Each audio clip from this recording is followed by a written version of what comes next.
C'est juste un test. Hein. Tu veux savoir combien ça coûte de mourir? Tu veux savoir combien ça coûte de mourir?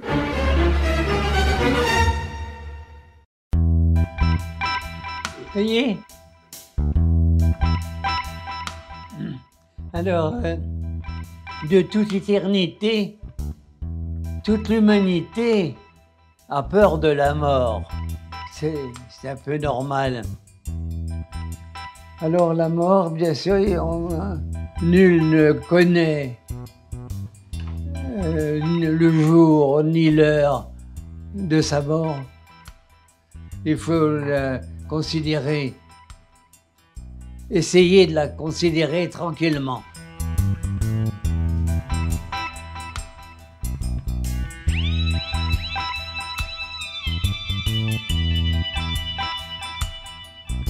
Espérance de vie. En France, une femme vit à peu près 745 000 heures et un homme 692 000 heures. La moyenne mondiale est moins favorable puisque c'est 657 000 heures pour une femme et 613 000 heures pour un homme. Ça fait peur. Ouais, c'est angoissant. Et c'est peut-être pas forcément une fin. C'est juste le corps qui repose à quelque part, mais du coup, notre âme, il est ailleurs. Parce que je pense qu'on n'a peut-être pas qu'une vie sur Terre. De la mort. Ah ouais, bah ça me terrorise. Ah bah c'est l'absence, c'est faire avec l'autre qui est plus là. Alors, quand je dis ça, spontanément, je pense à la mort des autres, mais la mienne, elle me fait très peur aussi. Parce que j'ai peur de laisser ma famille. J'y pense pas, ça vient. Quand ça viendra, ça viendra. Ouais, je pense que j'étais pas loin, là, ces derniers temps, de passer à l'arme à gauche, comme on dit. Je sais ce que c'est que la mort. C'est la fin de sa vie. C'est une banalité déconcertante. Voilà. Tu peux répéter la question? L'absence de bruit, l'absence de mouvement respiratoire, l'absence de bruit cardiaque, de pouls, de mouvement.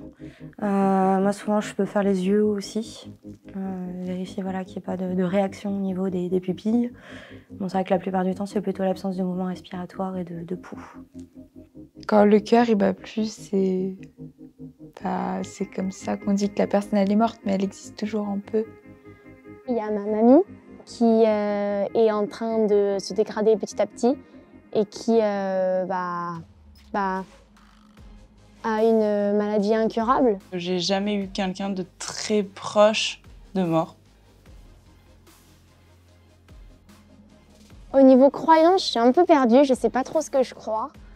Je pense que son corps il va mourir, effectivement, si on peut dire ça comme ça, mais que son âme, sa source de lumière, elle va continuer de vivre, juste dans un monde qui n'est pas forcément lié au nôtre directement, et que du coup on ne pourra plus la voir, ni lui parler, ni quoi, donc elle sera morte en quelque sorte dans notre monde, mais pour moi, je pense que ça m'aiderait de m'imaginer qu'elle sera toujours là. Voilà. La personne, elle n'est jamais morte en fait dans nos esprits ou dans nos cœurs. En fait, elle est toujours présente pour nous. C'est juste qu'elle est plus physiquement là.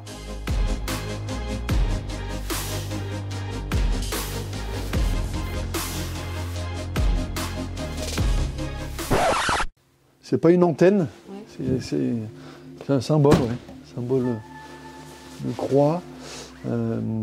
C'est des véhicules italiens. Il y a beaucoup en Italie, il y a beaucoup de véhicules comme ça. En France, il n'y en a pas beaucoup parce que en France, ça peut être mal vu.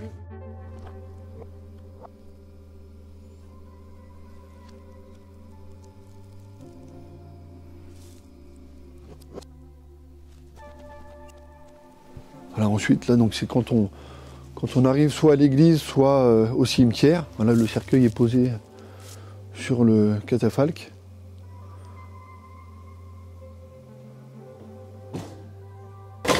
On le fait rouler, vous voyez, hop, ça s'agrandit et puis ensuite on le pose ici, voilà, suivant la grandeur du cercueil.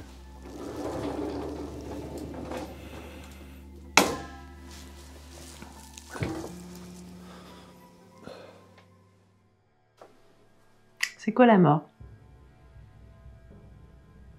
C'est quelque chose que beaucoup de gens redoutent.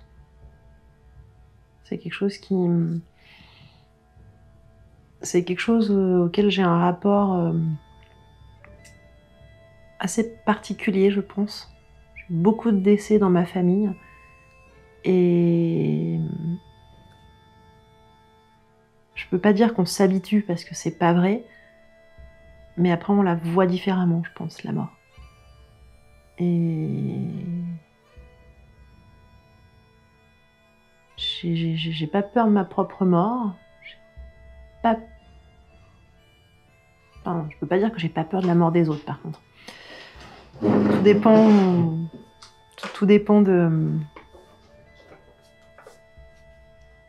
ouais, je pense que la mort, c'est très culturel, en fait. Dans notre société, la mort, c'est triste. On regarde d'autres cultures, d'autres sociétés, ils vivent la mort d'une manière très, très différente. Et petit à petit, j'ai appris à m'inspirer un petit peu de ces cultures qui dédramatisent la mort. T'as plein de sociétés où tous les X années, ils vont déterrer les morts, ils les promènent. Enfin, ça peut paraître bizarre, ça peut être choquant dans notre société à nous. Ou pareil, ils leur font des offrandes, ils leur achètent des télés en papier, ils les font brûler pour... Ils voient, je crois pas à une vie après la mort, mais au bout d'un moment, on est obligé de relativiser sur la mort parce que c'est quelque chose de tellement immuable, tellement que...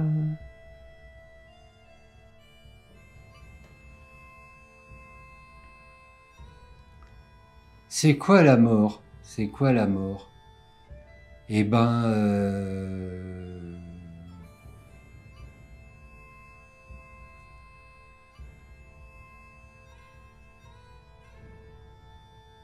Eh ben c'est... Je ne crois pas, enfin j'ai aucune croyance religieuse, je suis une scientifique pur jus, donc j'ai envie de faire une réponse scientifique. La mort c'est quand on n'est plus là, c'est quand il n'y a plus rien. Et je dirais pas c'est quand on est ailleurs, parce que je ne crois pas en un ailleurs. La mort c'est tout simplement quand on s'arrête d'être là. Ma propre mort, je ne me questionne pas dessus, c'est simplement que... Voilà, je m'arrêterai de vivre, je m'arrêterai de fonctionner, je ne serai plus là, je n'existerai plus. Et ce que je trouve intéressant pour moi dans cette question, c'est quoi la mort? C'est pas la mienne, en fait, parce que quand on pense à la mort, on pense souvent à sa propre mort, mais c'est la mort des autres, c'est la disparition, c'est le manque, c'est l'absence. C'est affreux à dire, mais parfois c'est le soulagement, parce qu'il y a certaines morts qui peuvent nous retirer une sacrée épine du pied. La mortalité en France. Par an, il y a environ 600 000 décès. Le chiffre inclut les 10 000 suicides. Pour la Drôme, on compte environ 4 000 décès par an. Alors nous, on peut récupérer le corps du moment où le médecin a fait le certificat de décès. Sinon, on ne peut pas transporter le corps. Et ensuite, donc, on va prendre un véhicule spécial. Donc c'est un corbillard transport avant mise en bière, où on a le matériel pour le transporter. Je sais pas vraiment quoi en dire. Je ressens pas. C'est peut-être un peu tôt pour ressentir des choses sur tout ça, quoi. Donc après, c'est après coup où on se dit tiens, c'est peut-être pas passé loin, et ça fait réfléchir sur notre quotidien, sur notre vie, et ce qu'on a envie de vivre avant tout ça, parce que c'est quelque chose qui nous arrivera forcément, mais on ne sait pas quand.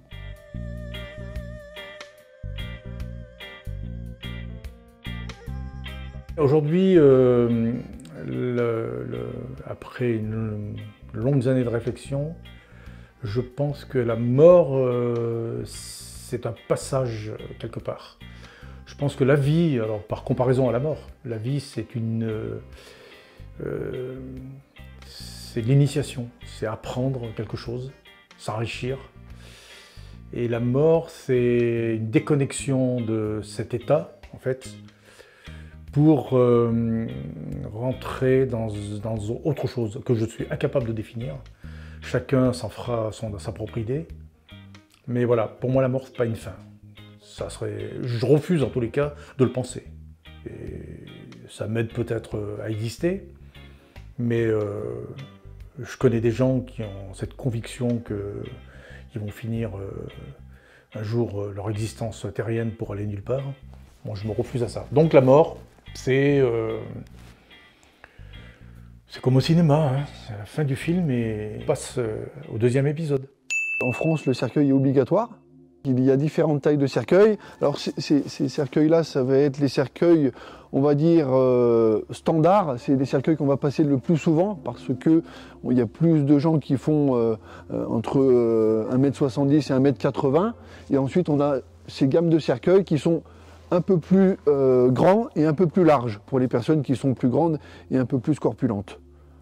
Et ensuite, on a des cercueils plus petits pour les personnes plus petites et puis pour les enfants.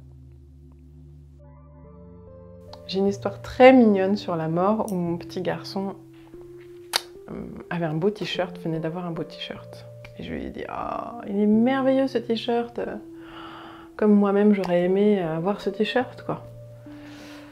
Il part, il réfléchit, il revient, il dit « Maman, je sais, quand tu vas mourir, tu vas renaître, tu renaîtras, t'essayes de renaître chez moi, et comme ça, je te passerai le t-shirt. » Voilà. Quand j'avais 10 ans, je me souviens de mon père qui m'a dit, parce que mon père, il est comme ça, il parle de manière très très crue, il a un langage très percutant, et il m'avait dit, bah voilà, quand tu perds un de tes parents, en fait, tu sais que le prochain sur la liste, c'est toi. Alors ça, voilà, je l'ai entendu, je m'en souviens, et du coup, j'ai peur de ce moment où c'est moi qui dirais ça à mes enfants, quoi. Moi, je vois, j'ai perdu mes parents, mais j'y pense tous les jours, quoi. Et puis, quand je suis là en voiture,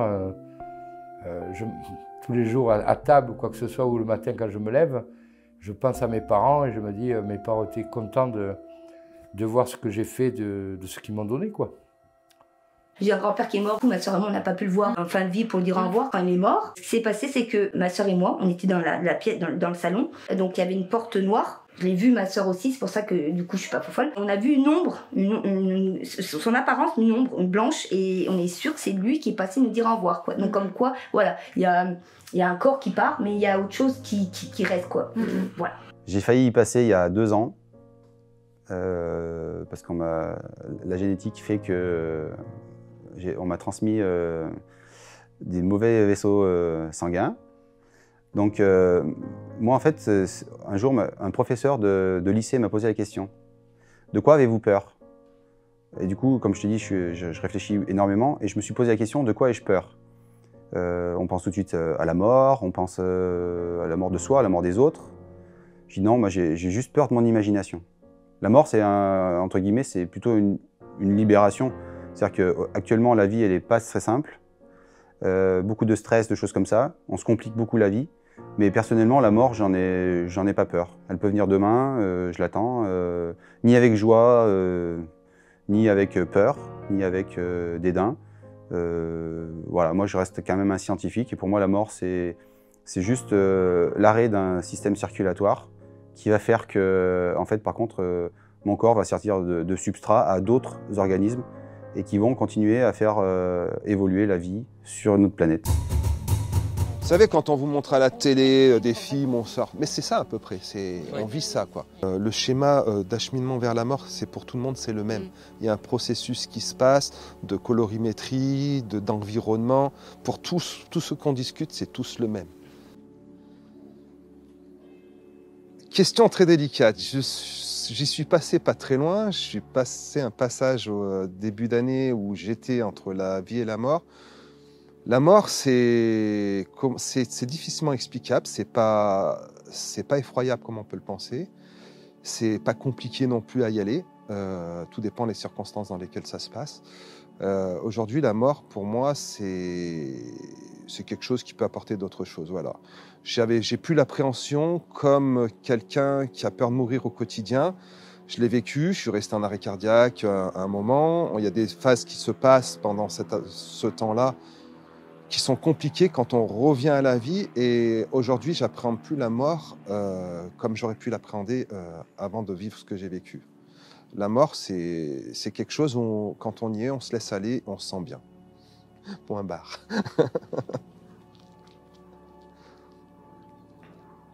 Non, je sais pas, ça doit pas être si mal que ça, la mort. Parce que personne n'est jamais revenu. Donc... La mort? Je sais pas. Je sais pas. Pour moi, la mort, c'est quoi? C'est une bonne question. Je pourrais pas vous dire. En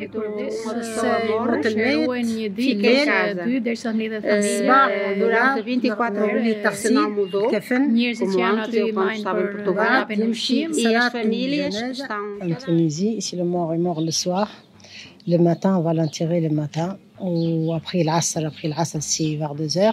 Sauf s'il y a des enfants qui sont loin, on l'attend encore un petit peu plus tard. Mais il ne reste pas plus qu'une nuit. Sinon, c'est le plus vite, il faut l'enterrer le plus vite possible. Ouais, c'est dur comme question ça. Ça fait partie d'un cycle et je crois par exemple que je crois à la réincarnation, je crois aux âmes, je crois à un possible invisible qu'on ne connaît pas.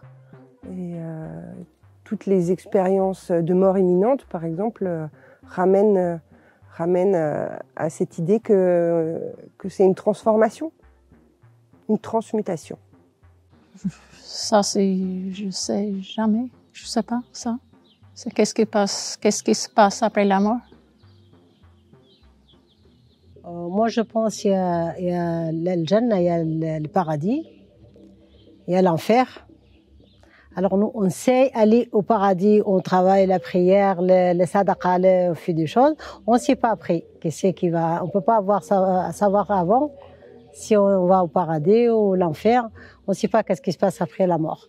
Mais qu'est-ce qui est écrit normalement? Si on fait du bien dans la vie, on dit peut-être qu'on va aller au paradis. On ne sait pas.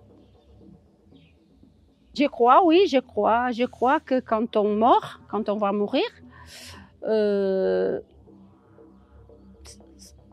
crois que les bons, non, que Dieu va ressusciter tout le monde et puis voilà, il y en a qui vont peut-être au paradis et autres qui n'ont pas de paradis. Voilà, je ne sais pas expliquer mieux. Nous, on vient de la terre, on tourne encore sur la terre. Sur la terre.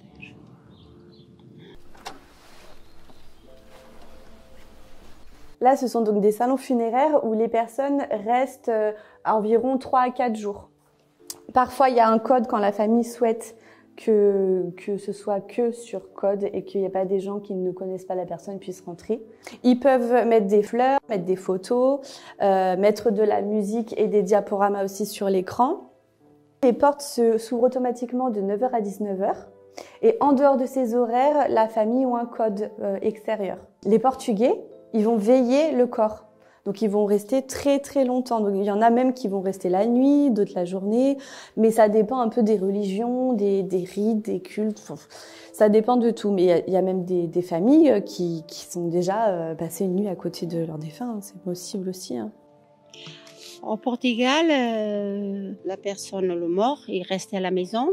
Et puis il restait toute la famille. Donc il restait éveillé toute la nuit.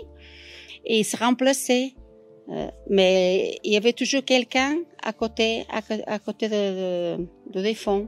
Et puis voilà, et puis on fait l'éterrement comme ici en France, pareil.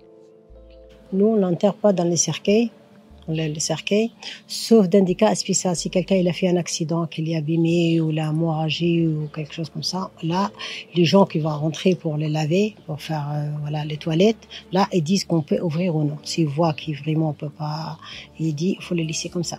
Sinon, jamais dans le cercueil.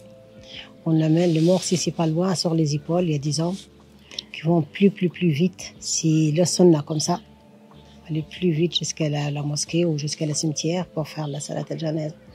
Aussi, après la famille, on fait manger aussi tout le monde qui fait la tombe, parce que nous, on le fait à la main. Tout à la main, c'est pas un trac, c'est pas... Jusqu'à maintenant, on fait à la main.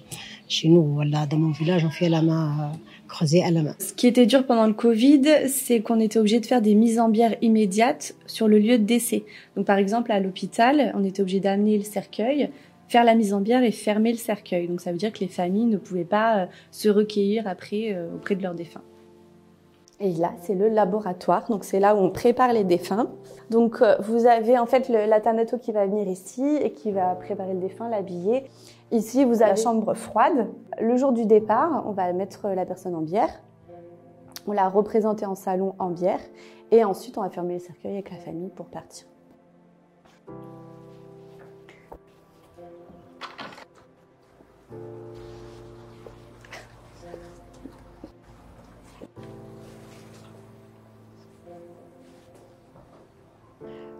Avant, j'avais peur, parce que je me disais, quand tu meurs, tu vois plus personne.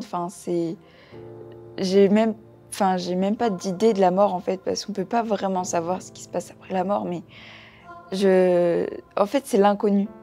Et c'est ça qui me fait peur, parce que on sait pas vraiment ce qui se passe. Personne ne sait, en fait. C'est une question que le monde entier doit se poser, mais que personne n'a jamais réussi à trouver la réponse. Et donc, je pense que c'est ça qui me fait peur, c'est un peu l'inconnu. Mais d'un autre côté, je me dis que quand on vit des choses, on souffre parfois. Et peut-être que la mort, ça permet de se libérer de tout ce qui peut nous faire souffrir. Donc je sais pas vraiment, en fait. D'un côté j'ai peur et d'un autre côté je me dis que ça peut être positif, mais j'ai pas vraiment d'avis là-dessus. La mort, je n'ai pas peur de la mort. Alors c'est vraiment une chose que j'y pense pas du tout, ça me travaille pas.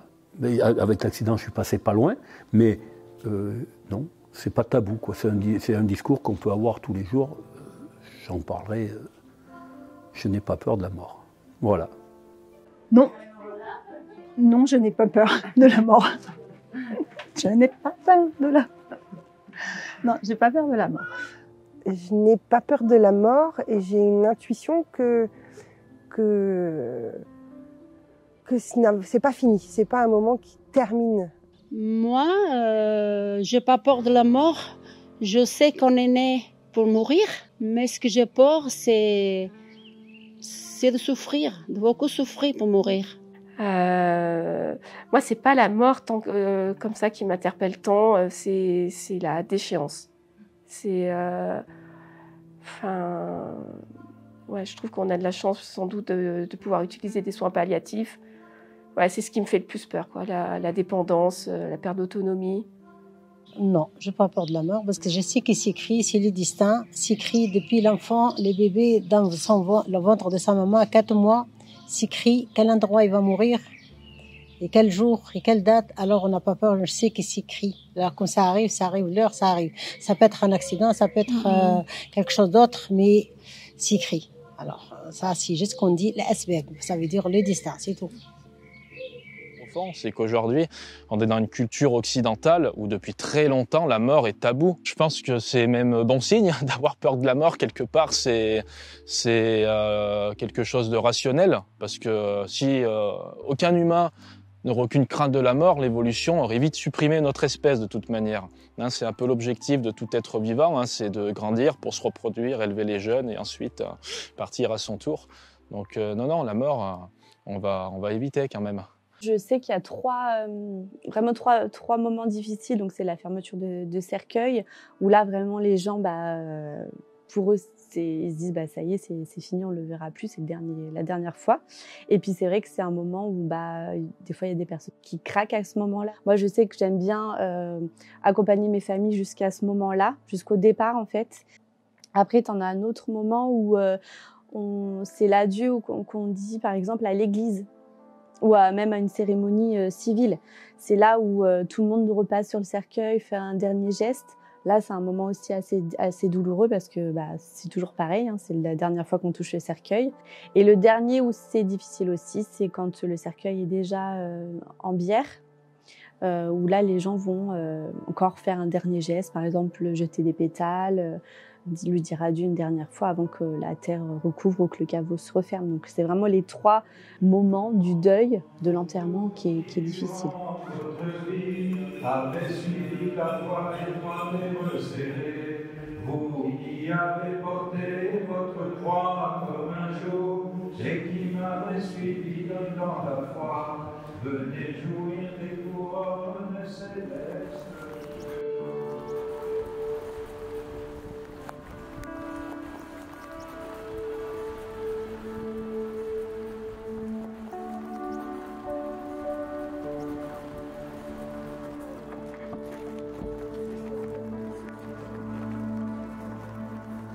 Donc voilà, c'est entre 3 000 et 6 000 euros. Après, des fois, ça peut être un peu moins de 3 000 si la personne reste au domicile, si c'est direct une crémation, mais qu'il n'y a pas de cérémonie et que c'est une dispersion des cendres. Vous voyez, on est autorisé à prélever 5 000 euros sur les comptes des défunts maximum pour payer leurs obsèques. Que ce soit crémation ou inhumation, de toute façon, c'est pareil. Parce que maintenant le crématorium est beaucoup plus cher et beaucoup plus cher qu'avant. Ah. Bonjour. Oui, bonjour, je suis... Alors on peut être enterré où on veut, oui et non. Alors on peut être enterré dans la ville de naissance, dans notre ville de naissance, dans la ville de résidence, où est-ce qu'on habite, et dans la ville où on va décéder. Voilà. C'est ces 3 choses-là. Et après, on peut se faire enterrer. Alors, si ces 3 choses-là n'arrivent pas, on peut se faire enterrer dans une concession de famille qu'il y a donc partout en France. Ah ben moi, je me pose cette question-là aujourd'hui parce que on est moins. Enfin, moi, je suis pas d'ici à la base. Je sais pas où mes enfants seront. Et je me dis, voilà, s'enterrer dans un cimetière, ça demande aux enfants de revenir, d'entretenir tout ça. Et j'ai pas envie d'être une charge. Donc je me dis, au final, autant me faire incinérer. Ils prennent mes cendres dans un pot, là. Soit ils les mettent en nature, soit effectivement, ils les déplacent avec eux dans un, je sais pas comment on appelle ça, un columbarium.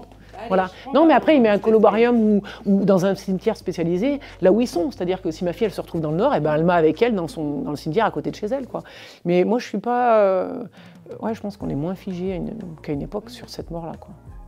Mais si elle doit arriver, il faut qu'elle arrive vite, que je la vois pas venir. Incinérer et mes cendres, je veux qu'elles soient éparpillées à Vassy-en-Vercors. Pour nous, dans la famille, c'est important de dire ce qu'on fait de notre corps après la mort.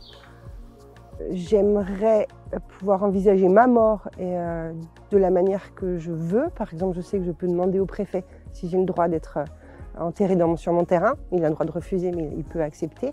Et moi, je veux me faire incinérer et jeter dans la nature. Et voilà, ça c'est réglé. Mes enfants, mais tout le monde le sait. Je pense aux personnes qui vont rester et qui vont être dans la tristesse. Ils n'auront pas à se soucier de ça. Ils vont déjà savoir ce qu'il va falloir faire. C'est pour les autres. Pourquoi toujours être dans de la terre ou incinéré? Pourquoi pas autre chose? Je sais pas. Ouais. Et puis d'ici là, peut-être... ouais, je crois peut-être à d'autres trucs. Je suis albanaise et quand je vais décéder, j'ai envie d'enterrer dans mon pays. Je suis tunisienne et moi j'aimerais bien être enterrée chez moi en Tunisie. Moi, je suis portugaise, mais j'ai pas tout à fait réfléchi où je vais m'enterrer. Je sais pas. Je réfléchis si à Saint-Jean-Royan ou au Portugal.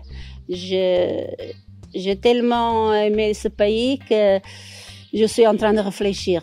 Quel serait le dernier endroit qui me donnerait plus envie de rester éternellement?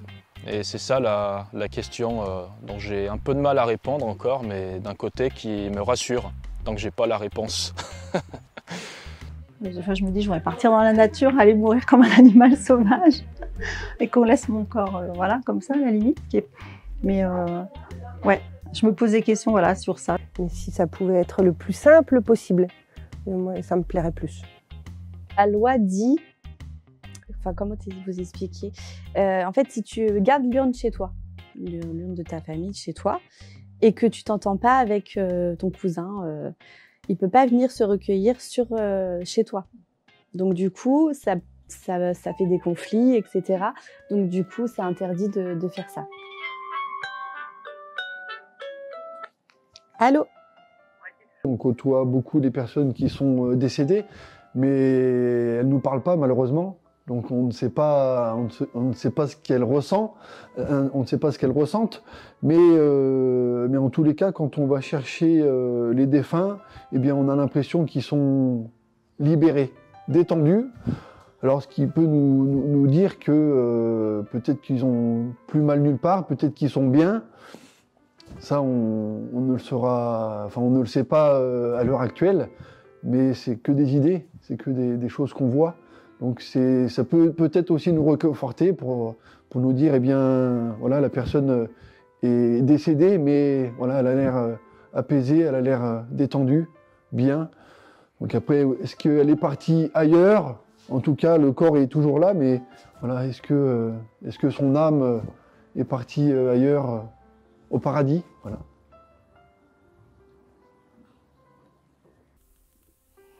Mystère. Comme disait, je ne sais plus qui, personne n'est revenu pour nous raconter ce qui se passe de l'autre côté. Alors certains disent que quand on est croyant, la mort doit se passer plus facilement. Enfin, la mort, c'est une fin, c'est la fin, quoi. C'est ce qui fait peut-être un petit peu peur en arrivant dans l'âge. Je pense que quand on a ses grands-parents, ses parents, enfin, moi je ressens ça maintenant, à mon âge maintenant. Mes parents sont partis, mes grands-parents sont partis, mes beaux-parents sont partis. Et nous, enfin moi, je suis le dernier là. Le dernier, après, il y a que des gens plus jeunes que moi en dessous, quoi, mes enfants, mes petits-enfants. Et c'est logique, si on regarde bien les choses, c'est logique, la mort, c'est... On a passé notre vie là, et puis bon, il y a un moment où...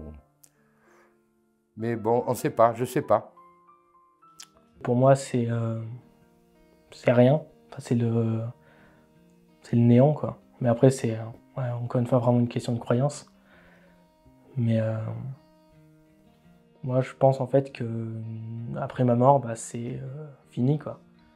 Donc c'est cette idée-là, en fait, un peu qui me fait peur, de me dire que j'ai que ma vie pour vivre et qu'après, il y aura rien, sauf que bah, je serai plus là pour me dire qu'il n'y a rien, donc c'est déjà ça.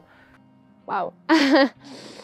Être pharmacien, je sais pas trop comment dire. J'ai l'impression que bah, dans tous les cas, c'est naturel, ça va arriver un jour ou l'autre. Je suis née, je sais que je vais mourir, mais plusieurs fois, je sais quand j'étais petite, ça m'avait fait peur. Maintenant, je dirais pas que ça me fait peur. Je dirais juste que là, je suis vraiment pas prête à mourir. Genre, je le vois dans très longtemps, même si ça pourrait ne pas du tout être le cas, mais moi, je le vois dans longtemps, je suis pas prête à mourir, non. Et du coup, peut-être que oui, on peut dire que ça me fait un peu peur, mais après, je préfère ne pas trop me poser la question. C'est un sujet que j'aime pas forcément trop. Voilà.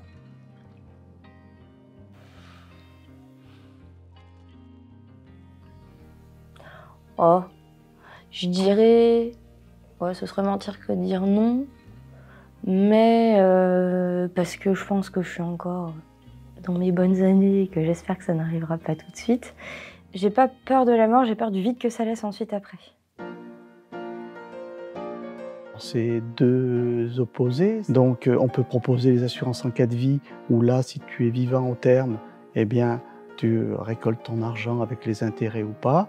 Et puis les assurances en cas de décès où si tu es vivant au terme du contrat, eh ben, tant mieux pour toi, mais tu as perdu toutes les primes que tu as versées. On aurait pu aborder le sujet. Avant, elles étaient illicites, les assurances vie. Elles étaient illicites au XVIIe siècle puisque c'était contraire à la bonne morale chrétienne. Voilà. L'intérieur du cercueil est complètement personnalisable. La famille peut ramener des draps de chez eux, des couvertures, un oreiller, oui tout à fait. Et l'extérieur aussi, l'extérieur peut être décoré par la famille. Le cercueil en carton existe, oui tout à fait. C'est un cercueil en carton vraiment renforcé qui est pour moi pas écologique, moins écologique que le bois. Pourquoi? Parce que le cercueil en carton, il est beaucoup renforcé et compacté avec beaucoup de colle.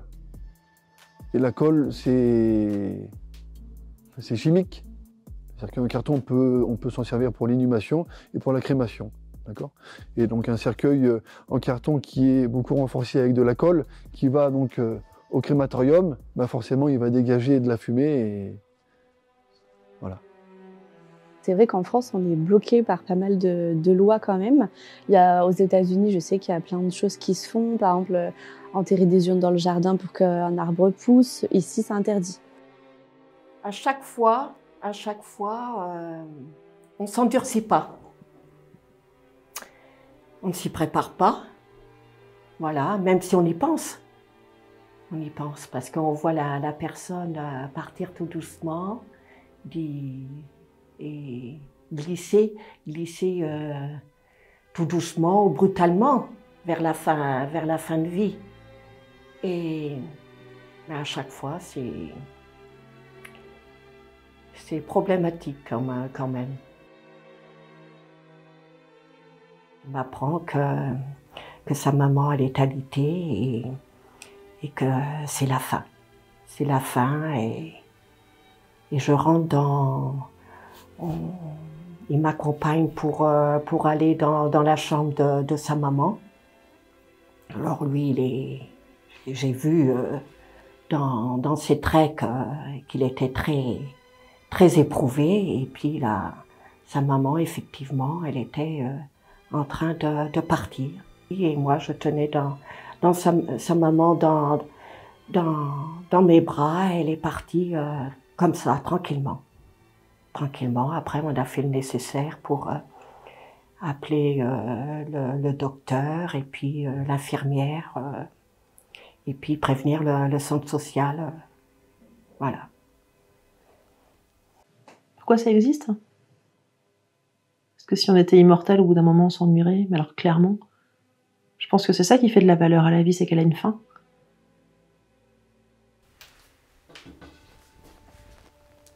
Pourquoi la mort existe?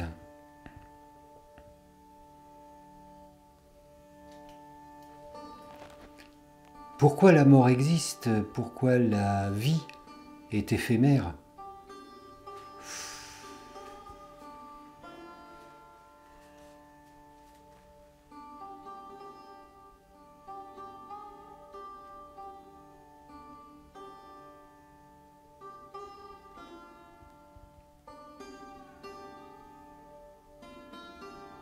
Je pense que... je crois que la mort, ça existe parce que... La mort, ça existe parce que l'éternité, c'est long, surtout vers la fin, comme disait un poète. Ouais, tout est dit, hein.